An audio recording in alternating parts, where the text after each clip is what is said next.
बिस्मिल्लाहिर्रहमानिर्रहीम। अस्सलाम वालेकुम बच्चों, हम लोग अभी आज के इस खूबसूरत लेक्चर के अंदर जो टॉपिक का आगाज करने जा रहे हैं, चैप्टर नंबर 15 का एक वेरी नाइस टॉपिक जिसका नाम है energy stored in an inductor.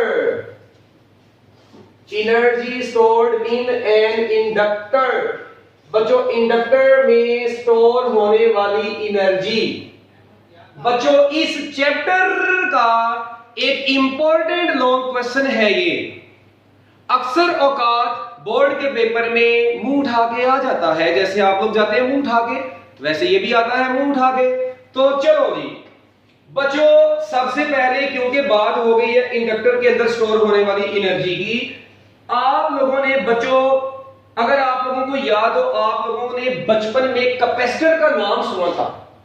अच्छा, ये कैपेसिटर की नहीं बात करने लगा, वैसे एक मतलब हिंट से लेकर चलने लगा हूं आपको। अब एक तरफ कैपेसिटर है और बच्चों एक तरफ इंडक्टर है। बच्चों, कैपेसिटर जो होता है वो भी तो एनर्जी स्टोरिंग एलिमेंट है, इंडक्टर भी एनर्जी को स्टोर करता है। बच्चों याद रखिए, capacitor stores energy between the plates. Capacitor stores energy between the plates in the form of electric field। in the form of electric field। बच्चों, ये इलेक्ट्रिक फील्ड की फॉर्म में, आप लोगों को याद है वो दोनों प्लेटों के दरमियान, दोनों प्लेटों पर चार्ज आ जाता है, एक पर पॉजिटिव एक पर नेगेटिव, और दरमियान में इलेक्ट्रिक फील्ड बन जाती है। और वो इलेक्ट्रिक फील्ड उस वक्त तक रहती है जब तक प्लेटों के ऊपर चार्ज रहता है। ये आपको मैंने बताया था। तो capacitor stores energy between the plates in the form of electric field. इसी तरह बच्चों इंडक्टर भी एनर्जी स्टोरिंग एलिमेंट है, और इंडक्टर एनर्जी स्टोर करता है इन the form of magnetic field. और इसके अंदर कोर जो होती है वो मैग्नेटिक मटेरियल की होती है, ठीक है, इन the form of magnetic field. तो ये एनर्जी को स्टोर करता है। वो कैसे करता है वो बातें हम लोग अभी आगे जाके देखते हैं। आपकी टेक्स्ट बुक के पहले पैराग्राफ में यही लिखा है। अब आप लोगों ने इसको अंग्रेजी में लिख देना है अपनी वर्डिंग में। मेरा काम था आप लोगों को थोड़ा सा हिंट दे देना। यहां तक बात समझ में आई? अभी आगे इसको डिटेल में देखने लगे हैं, हैंड रेस करते हैं, यहां तक बात ओके है। हरिए बच्चों, जल्दी करें, मिनट लगाओ ना।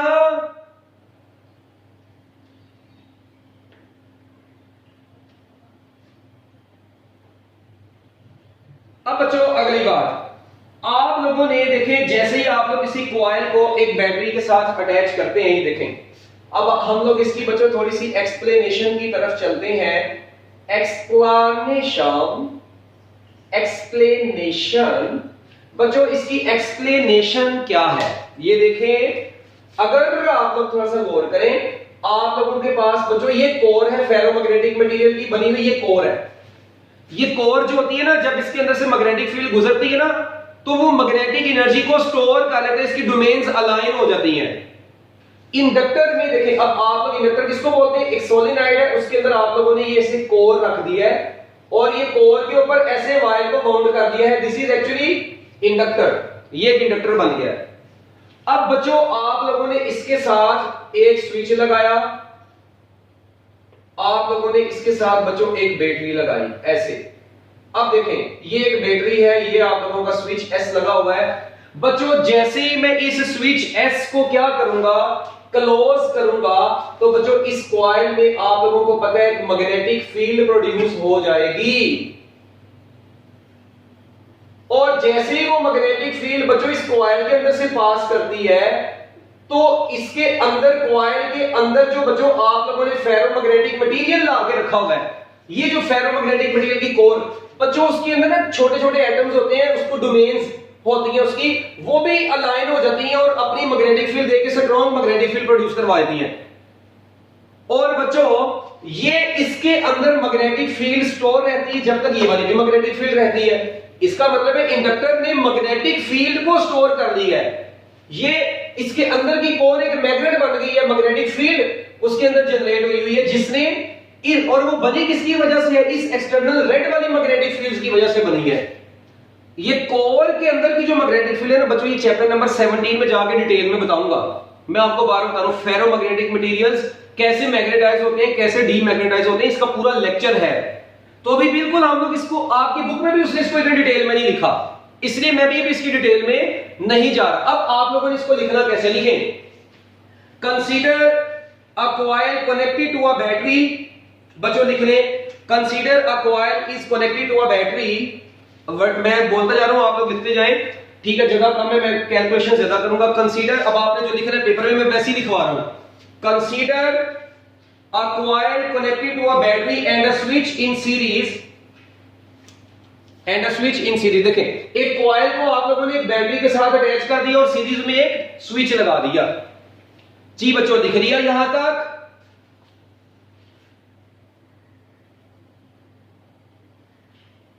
इसके बाद देखिए, when the switch is turn on. बच्चों जब इस स्विच को ऑन कर दिया जाता है, when the switch is turn on, when the switch is turn on,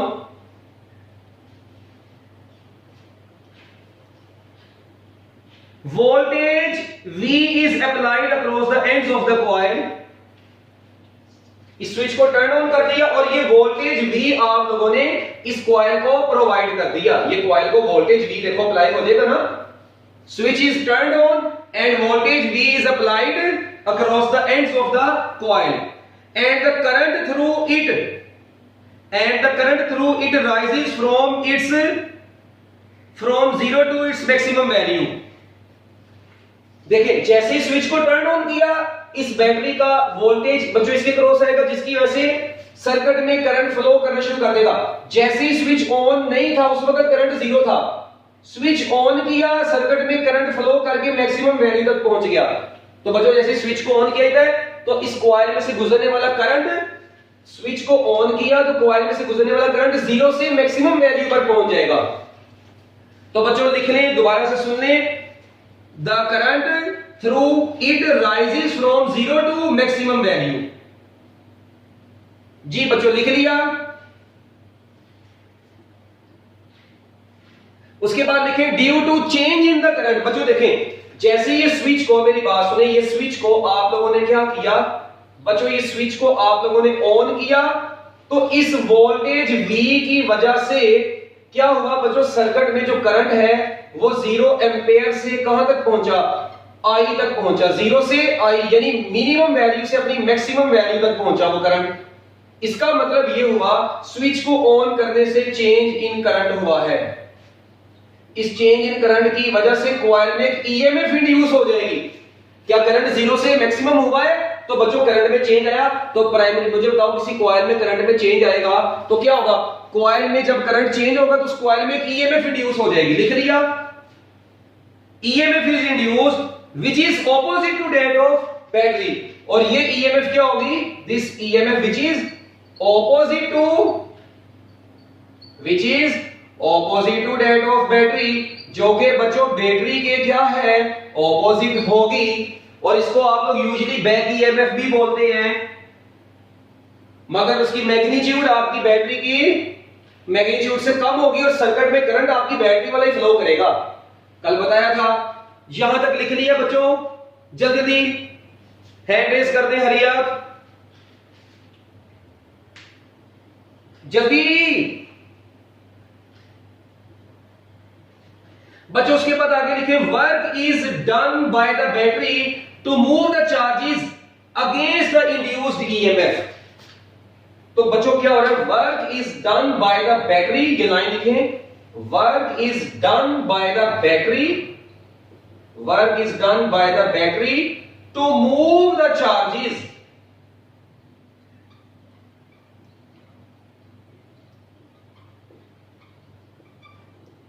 against induced EMF. क्या मतलब है इस बात का बच्चों, देखें मेरी बात सुने, जो ईएमएफ इस कॉइल में इंड्यूस हुई है वो आपकी बैटरी को अपोज कर रही है, मगर आपकी बैटरी सर्किट में करंट तो आपकी बैटरी का फ्लो कर रहा है। इसका मतलब आपकी बैटरी बच्चों फिर भी सर्किट में चार्जेस को मूव करवा रही है, फिर ही तो सर्किट में करंट फ्लो कर रहा है। अगर बैटरी का पॉजिटिव टर्मिनल ये तो करंट ऐसे फ्लो कर रहा है। तो बताने का मकसद ये कि ये बैटरी उस बैक ईएमएफ के अगेंस्ट वर्क करके फिर भी सर्किट में चार्जेस को मूव करवा रही है।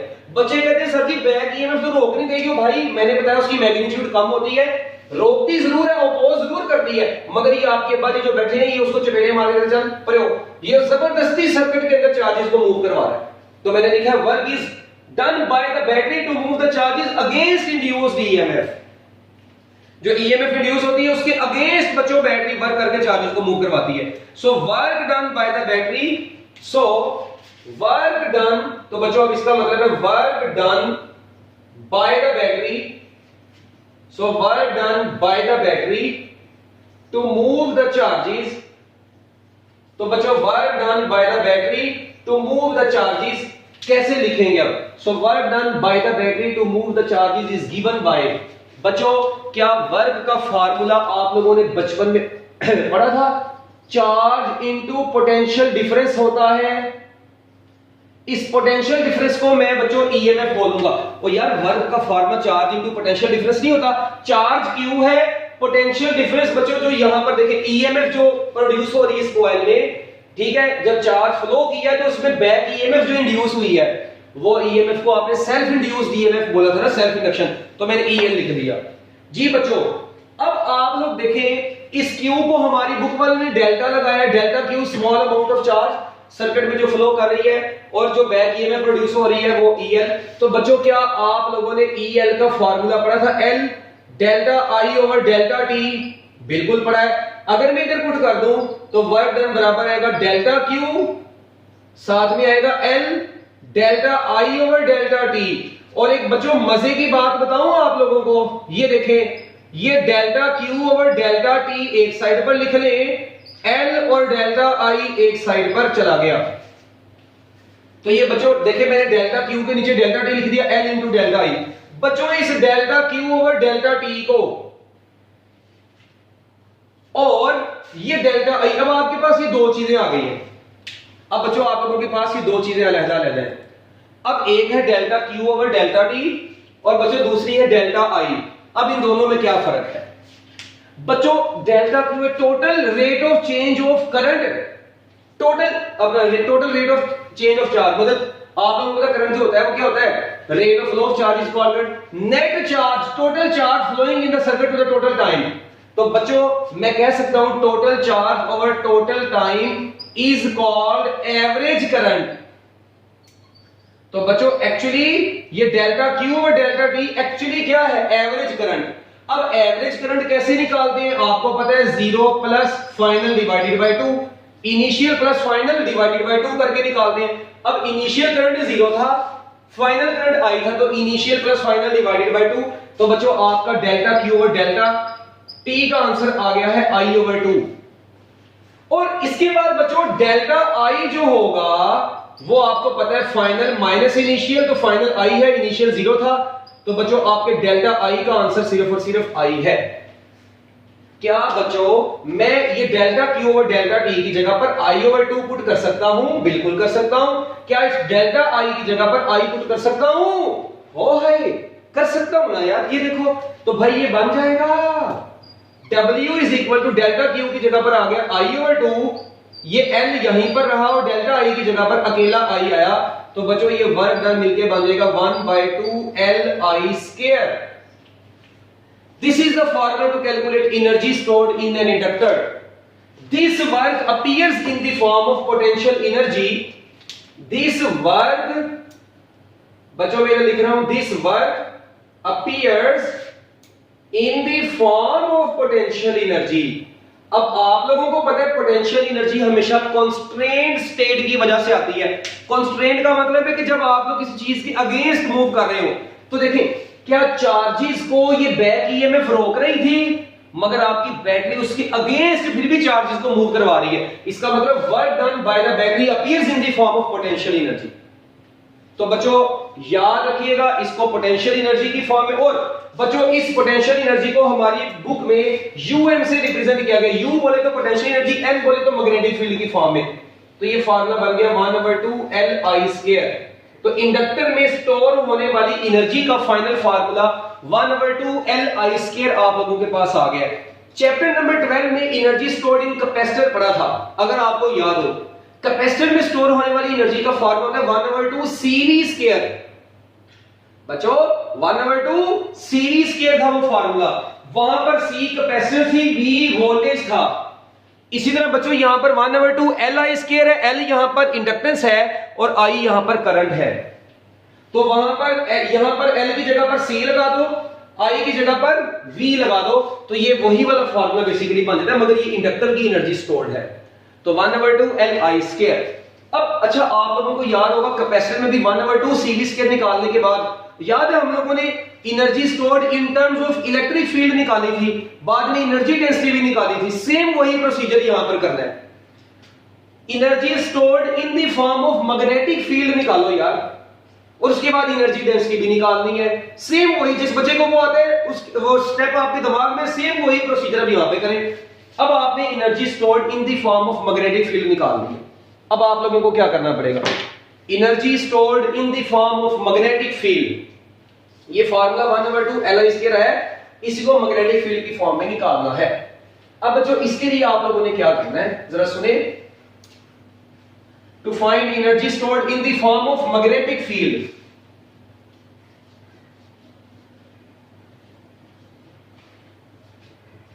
किसी बच्चे को कोई लेक्चर कभी मिस हो जाए ना, कोई छोटा मोटा, मतलब ये नहीं है कि रोज कोई लेक्चर मिस हो जाए, आप लोग मेरे से ले सकते हैं, ठीक है ना, रिकॉर्डेड लेक्चर आपको मिल जाएगा।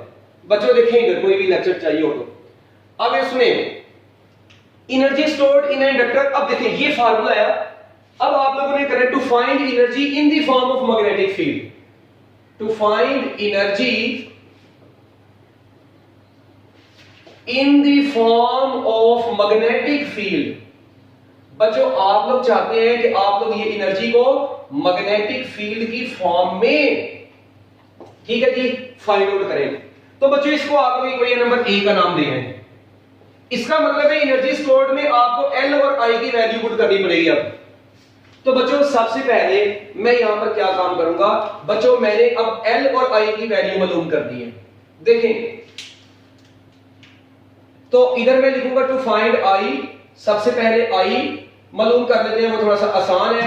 बच्चों क्या ये सोलेनॉइड है, बेसिकली इंडक्टर है ना, मतलब इंडक्टर है तो ये बेसिकली सोलेनॉइड, उसके अंदर कोर रख दिए तो ये इंडक्टर बना है। अब देखिए इधर बच्चों फार्मूला क्या था मैग्नेटिक फील्ड स्टोर होने का सोलेनॉइड की, B = mu node Ni, chapter number 14 में पढ़ा था। बच्चों यहां से मुझे बताएं I किसके बराबर आएगा, हर छीदे नहीं देखो पता है I बराबर आ जाएगा B/म्यू नोड N। लो जी बच्चों I = B/म्यू नोड N, ये आप लोगों के पास करंट आ गया। बस इसको हम लोगों ने यहां पर पुट करना है, कैसे करना है वो भी देख लेंगे। उसके बाद आप लोगों ने बच्चों L की वैल्यू फाइंड आउट करनी है। अब L भी मालूम करना है, ओके।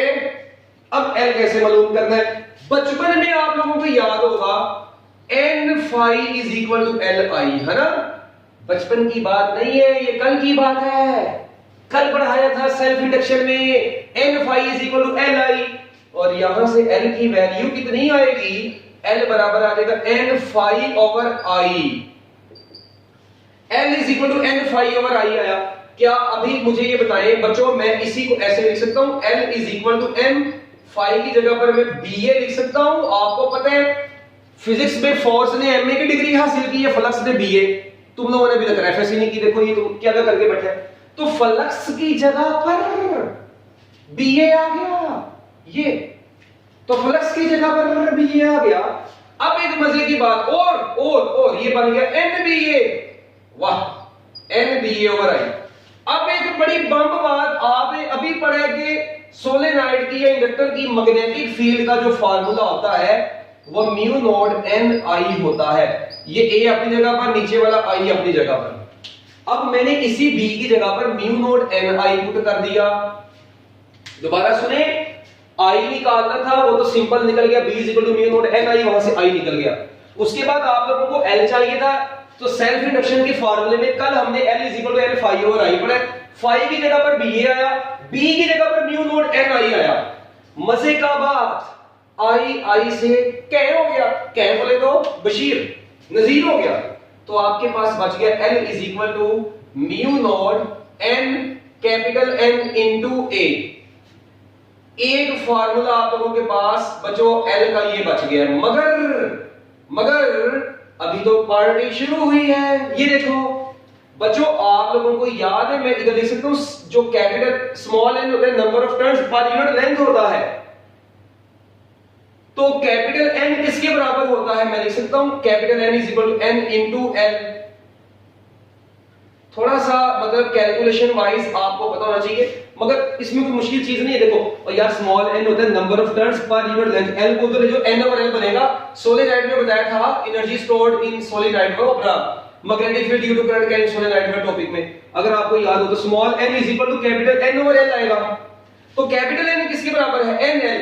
अगर मैं इस कैपिटल n की जगह पर nl पुट कर दूं तो l is equal to mu naught nl और साथ में एरिया, तो l is equal to mu naught n square al। लो जी बच्चों आप लोगों के पास सेल्फ इंडक्टेंस का ये फार्मूला आ गया है, l is equal to mu naught n square al। बच्चों बस ये देखो म्यू नॉट भी आपको पता है, n number of turns per unit length भी पता है, एरिया भी पता है, l भी पता है। अब आप लोगों ने बच्चों ये l की जो वैल्यू आई है और ये जो करंट की वैल्यू आई है, ये करंट की वैल्यू और ये l की वैल्यू, इन दोनों को कहां पर पुट कर देना है, a में पुट कर देना है। ओके बच्चों चलो ये देखें, जब मैं इसको बच्चों a में पुट करूंगा तो जिंदगी में सुकून आएगा। कैसे, ये देखो ऐसे बच्चों आप लोगों ने क्या काम करना है, इसके आगे लिख they put in equation number a, put I and L in equation number a। जब आप लोग इसको a में पुट करेंगे तो एनर्जी स्टोर्ड बराबर आएगी 1/2, L की जगह पर आ गया mu naught n square al और I की जगह पर आ गया b over mu naught n और साथ में आ गया स्क्वायर। अब बच्चों अगर आप लोग यहां पर थोड़ा सा गौर करें तो यहां से अब आपने स्क्वायर ओपन करना है, स्क्वायर ओपन करके पॉज करो ना, एंड नहीं करनी, ऊपर वाला लोकल जाना। ये देखें भाई, तो अब 1/2 mu naught n square al, बच्चों यहां पे स्क्वायर ओपन कर दो 1/2 mu naught n square al और ये बनेगा b square over mu naught का स्क्वायर n का स्क्वायर। बच्चों अब देखें ये n स्क्वायर इस n स्क्वायर से गया, ये म्यू नॉट इससे गया, आप लोगों के पास फाइनली बचा 1/2 al b square over mu naught. बच्चों ये आप लोगों के पास बच गया है, इसको पैक कर लें और शार्पर डबल कर लें। ओके अब इधर देखो पापा को, ये देखो बच्चों में इसको ऐसे भी तो लिख सकता हूं 1/2 b square over mu naught into al। PhD level step फिरा हुआ दिमाग है, आम स्टेप तो हमने कर दे नहीं है ना। ओ भाई मैंने इसको इधर लिख दिया, इसको इधर लिख दिया। अच्छा अब मुझे बताओ, ये है energy stored in inductor in the form of magnetic field calculate करने का फार्मूला। ये this is the final formula to calculate energy stored in the inductor in the form of magnetic field. अब मुझे ये बताओ यार, ये जो चीज है ये वॉल्यूम नहीं होती, बिल्कुल वॉल्यूम होती है, और ये मैग्नेटिक एनर्जी है। तो बच्चों में अगर इस वॉल्यूम को इधर ले आऊं तो ये बन जाएगा magnetic energy per unit volume 1/2 b square over mu naught. और बच्चों इसी magnetic energy per unit volume को फिजिक्स की दुनिया में हम लोग एनर्जी डेंसिटी बोलते हैं। तो बच्चों एनर्जी डेंसिटी बराबर आ गई है 1/2 b square over mu naught. So this is the final formula to calculate energy density. This is the formula to calculate energy in the form of magnetic field. If you are given area of the coil, length of the coil, magnetic field produced in the coil, you can calculate magnetic energy. आप लोगों ने अपनी बच्चों text book का numerical number 15.10 निकालें। ये problem number 15.10 में use होना है, आप लोगों ने इसको खुद से करना है। 10वें न्यूमेरिकल को आप लोग अभी से घर में बैठ के इसकी प्रैक्टिस करें। 10th न्यूमेरिकल में देखें उसने आपको मैग्नेटिक फील्ड दी है 7 × 10⁻⁵ b दे दिया है। उसके बाद आप लोगों को कॉइल का एरिया भी दे दिया है, मतलब कॉइल नहीं बल्कि जो मैग्नेटिक फील्ड जिस रीजन में है उस रीजन का एरिया भी दे दी है, उसकी हाइट भी दे दी है। तो देखें आपको एल की वैल्यू भी दे दी है, ए भी दे दी है, बी भी दे दिया है। बस आप लोगों ने ये तीन वैल्यूज पुट करनी है, मैग्नेटिक एनर्जी आ जानी है। तो ये न्यूमेरिकल आप लोगों का खुद ही हो जाना है। तो इसको आप लोगों ने बच्चों कर लेना है, ये छोटे से न्यूमेरिकल को। एनर्जी डेंसिटी के यूनिट मैंने आपको बताए थे बच्चों। एनर्जी डेंसिटी के यूनिट वही होते हैं जो प्रेशर के होते हैं। एनर्जी डेंसिटी के यूनिट वही होते हैं जो स्ट्रेस के होते हैं। एनर्जी डेंसिटी के यूनिट वही होते हैं जो मॉडुलस ऑफ इलास्टिसिटी के होते हैं, बल्क मॉडुलस के होते हैं, शियर मॉडुलस के होते हैं। ठीक हो गया। तो ये यूनिट्स एनर्जी डेंसिटी वाले चैप्टर नंबर 12 में मैंने आप लोगों को बताया हुआ है। तो बच्चों ये छोटा सा टॉपिक था, मैं उम्मीद करता हूं कि आप लोगों को ये टॉपिक समझ में आ गया होगा। ओके बच्चों, अल्लाह हाफिज।